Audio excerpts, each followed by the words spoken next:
साल 2025 भारतीय विमानन के लिए मतलब एक काफ़ी मुश्किल साल साबित हुआ, खास करके पहले 6 महीने।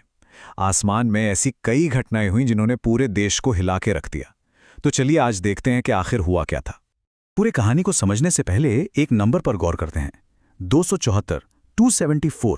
ये सिर्फ एक नंबर नहीं है, ये 2025 के पहले 6 महीनों में भारत में विमानन से जुड़ी घटनाओं में अपनी जान गंवाने वालों की कुल संख्या है। एक बहुत बड़ा आंकड़ा। तो इस भयावह आंकड़े के पीछे आखिर कहानियां क्या हैं? सबसे बड़ी और कह सकते हैं सबसे दर्दनाक कहानी है एयर इंडिया फ्लाइट 171 की।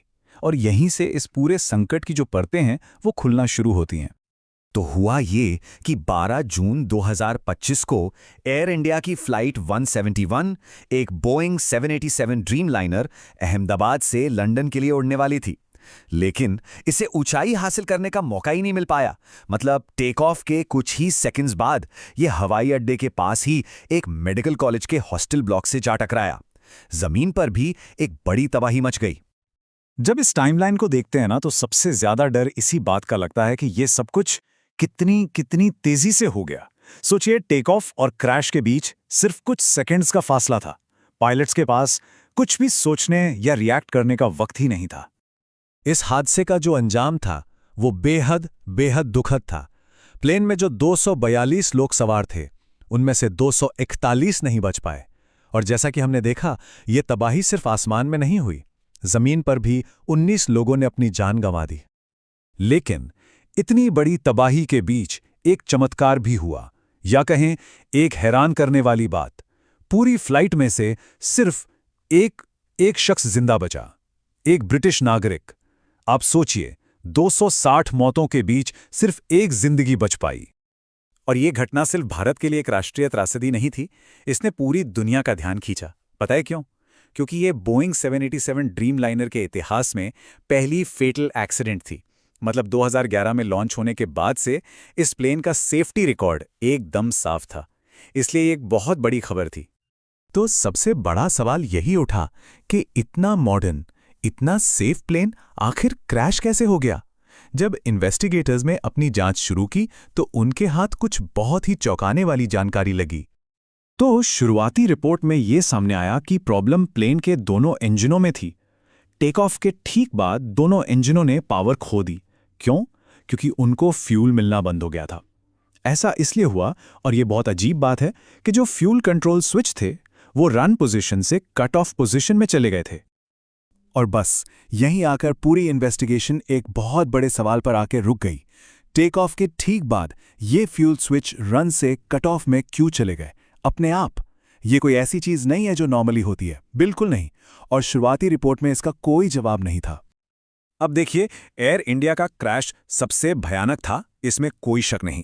लेकिन जब हम 2025 के कैलेंडर पर नजर डालते हैं तो पता चलता है कि ये कोई अकेली घटना नहीं थी। भारतीय आसमान में एक अजीब सा, एक खतरनाक पैटर्न बनता हुआ दिख रहा था। जरा इस टेबल पर नजर डालिए। सिर्फ कुछ महीनों के अंदर हमें एक के बाद एक सीरियस इंसिडेंट्स देखने को मिले। मार्च में एक टेल स्ट्राइक, ठीक है। फिर मई में एक इंडिगो प्लेन के दोनों इंजन हवा में बंद हो गए। और फिर जून में पहले एयर इंडिया का क्रैश और उसके ठीक 3 दिन बाद एक हेलीकॉप्टर क्रैश। मतलब ये एक बहुत ही चिंताजनक तस्वीर पेश कर रहा था। देश अभी अहमदाबाद हादसे के सदमे से बाहर भी नहीं निकला था कि ठीक 3 दिन बाद एक और बुरी खबर आई। उत्तराखंड में केदारनाथ के पास खराब मौसम की वजह से एक हेलीकॉप्टर क्रैश हो गया। इस हादसे में 8 और लोगों की जान चली गई। इसके बाद जाहिर है अधिकारियों ने तुरंत उस रूट पर फ्लाइट्स रोकी और सेफ्टी नियमों को रिव्यू करने का आदेश दिया। और जब हम उस मई वाली इंडिगो की घटना को एयर इंडिया क्रैश से कंपेयर करते हैं तो एक बहुत ही सटीक बात समझ में आती है। दोनों मामलों में दोनों इंजन फेल हो गए थे। लेकिन इंडिगो वाले केस में इंजन ऑटोमेटिकली रीस्टार्ट हो गए और सब बच गए। एयर इंडिया के केस में ऐसा नहीं हुआ।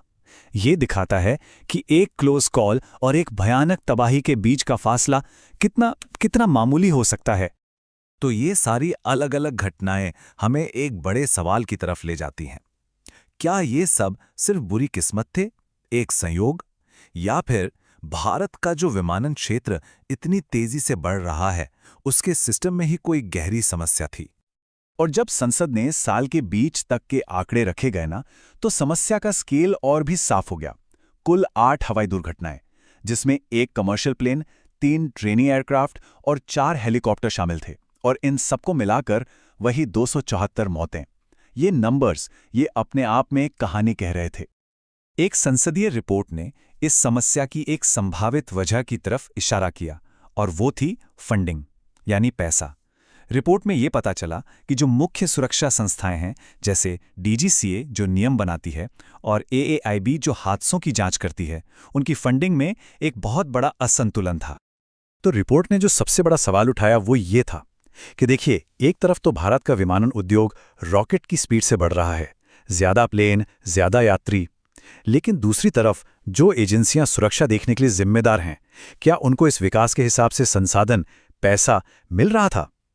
रिपोर्ट का इशारा साफ था कि शायद नहीं। इन आंकड़ों और रिपोर्टों से परे इन हादसों का एक गहरा मानवीय प्रभाव भी था। तो आइए आखिर में देखते हैं कि इस त्रासदी का लोगों पर क्या असर पड़ा और ये अपने पीछे कौन से बड़े सवाल छोड़ गई। इस त्रासदी का असर सिर्फ हेडलाइंस तक नहीं रहा, ये लोगों के दिलों में उतर गया। इसका एक बहुत ही भावुक उदाहरण नागपुर में देखने को मिला। वहां गणेशोत्सव के दौरान एक पंडाल में इस क्रैश साइट का एक प्रतीकात्मक मॉडल बनाया गया। जो लोग इसमें मारे गए थे उनको श्रद्धांजलि देने के लिए। यह दिखाता है कि इस हादसे ने पूरे देश को कितना गहरा जख्म दिया था। तो आखिर में साल 2025 की ये सारी घटनाएं भारतीय विमानन के भविष्य पर एक बहुत बड़ा सवालिया निशान छोड़ जाती हैं। सवाल ये है कि जैसे जैसे भारत का विमानन क्षेत्र बढ़ता जाएगा, आगे तरक्की करता रहेगा, क्या हमारा सुरक्षा ढांचा उसकी रफ्तार को मैच कर पाएगा? ये एक ऐसा सवाल है जिसके जवाब पर आने वाले कल की हजारों उड़ानों और लाखों यात्रियों की सुरक्षा निर्भर करती है।